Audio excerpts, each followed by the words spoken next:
get up, stand up, and go. Those are words from my grandmother, Millie. She also said, you're strong, you're beautiful, you're smart, you're important, and you can do anything you want to do.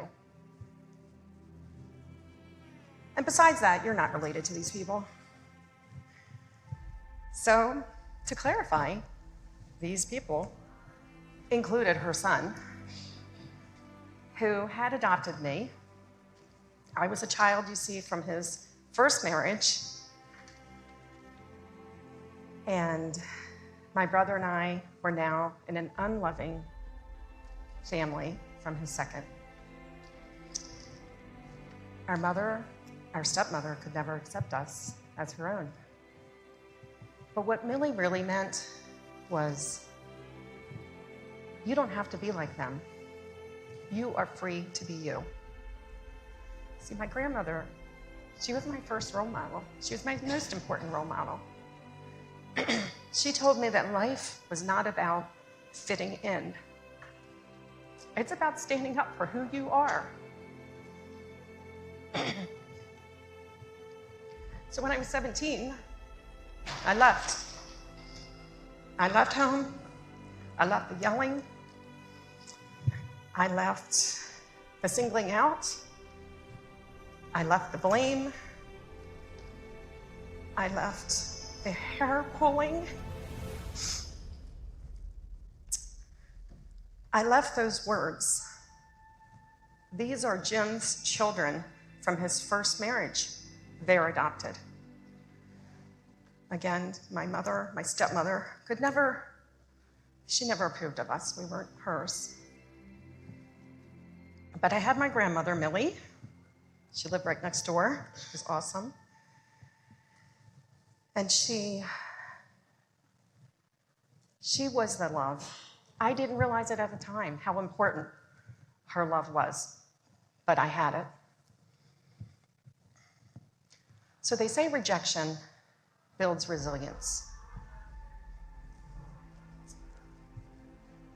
I guess that was good for me, because I have built a multi-million-dollar company.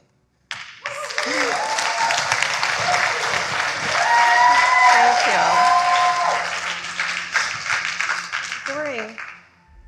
During this time, I found myself, I was part of renting an office in a local broker-dealer office. And as time went on, I started to realize there was a man there, we're going to call him Pat. Pat was an absentee leader. He would come in the morning, he would leave shortly thereafter. He wouldn't come back until the late afternoon. I heard later he was at a cigar bar. But he had recruited young people, young advisors. They were there, they had questions, they needed guidance. There were trainings, the trainings were canceled. So they would show up at my door and I would help them, my group would help them. We try to answer their questions and mentor them. And that was fine, till it wasn't. At one point, Pat asked me to participate in an event, a CPA event. We were going to invite tax professionals. We were going to have them come to the event. We were going to be able to give them CEs and continuing education credits. And so I participated. I got 7 CPAs to sign up. I said, yeah, good. Well, 2 days before the event, guess what? The event gets canceled. No notice, no explanation. I actually had a CPA that drove to the country club for the event. I don't know if she got the message. And she called me, she said, Kath, they acted like they didn't even know about the event. So here I was. I felt now my reputation is being tarnished. So I kept going, I kept moving, and next thing, Pat comes to me and says, you know, I need to have a meeting with you. Can you come to my office? I said, sure. Came to his office. There is the compliance officer. I said, oh my God, what did I do? He said, no, it's not like that. Lately, Kath, you've been very negative. It's impacting the others here, the other professionals in our space. And I said, oh my goodness, I'm not known as being a negative person, I'm saying to myself. I said, but maybe it's because my husband had a heart attack a couple months ago. Or maybe it's because one of my best friends is in the hospital. She has aggressive leukemia. But maybe it's also because I'm watching this leader who's failing. He's not taking care of his people. So next I looked over and I said, you know, I'm wondering what that file is on your desk. It has my name on it. What is it? Pat said, oh, this, you know, I asked around to the different departments. I asked the employees here if they would give statements about you. My heart sank again. I said, who are these? I love these people. I go on these conferences for the broker-dealer and I bring them back gifts, every one of them. I always get them something for the holidays and Christmas. I don't know, I'm just heartbroken. I left his office, I was in complete tears. Going back to my office, I just tried to gather my thoughts. I thought about my grandmother. I thought about, I need to stand up for myself. I said to my dear Lisa Nelson, my practice manager, I said, I need to call HR, I need to talk to them.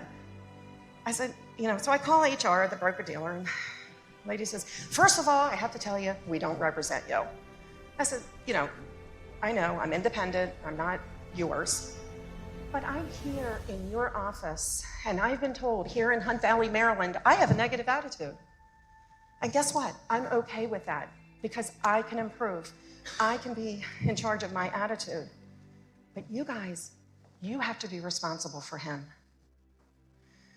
And I went on and I told my story, and that was it. A couple weeks went by. I'm still going. I'm still doing my thing. And I ran into Pat.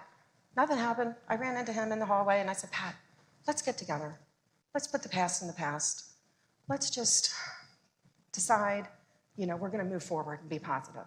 He said, okay, yeah, that sounds good. 2 days later, I go into his office. This time, there's a speakerphone in the middle of his desk. HR is on the speakerphone. She's the witness. He hands me an envelope with a letter in it. The letter said, my contract's being canceled as of April 1st. It's the 20th of March. I gathered myself. I said, I hear the words of Millie. I stood up and I stood tall. I got in Pat's face and I said, Pat, I don't know who you think I am, but you have no idea who I am. You think I'm leaving here in 11 days, and I'm going to tell my group that they may not have a paycheck, and I'm going to tell my husband that he doesn't have health insurance in 11 days. No, you don't know me at all. And I left. I left that office. This time, I had a plan. Again, I heard those words. I went back to my office. I called a friend of mine. She's a VP. I said, Rebecca, what is going on at this broker-dealer? I don't know. I'm being told I have a negative attitude. I can change that, but why? What is going on? Well, Kathie, we just want you to be happy. Okay. I don't have to have my contract canceled in order to be happy. That's it. I've been with this company for 17 years. I've represented you well. I've always been a top performer. I've never had a complaint. I've taken care of young people. That was it. Within 3 months, Pat was gone. I went to a conference within that year. They called me up on the stage. They gave me their top honor. It's called the Blue Chip Advisor of the Year Award. That was an award being recognized for having the highest level of integrity and for having the highest service level for my client and being a top performer. But you know what?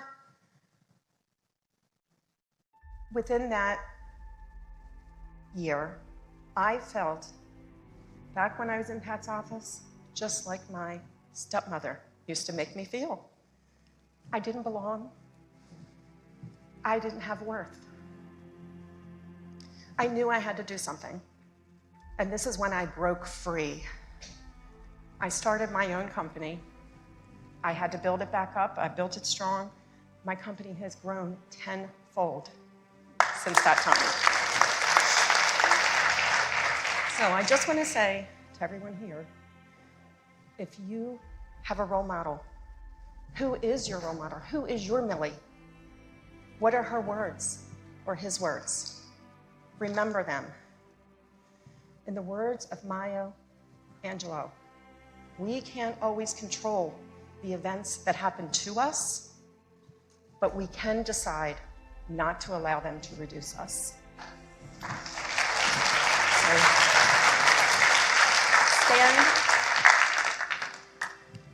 stand up, stand strong, stand tall, and go.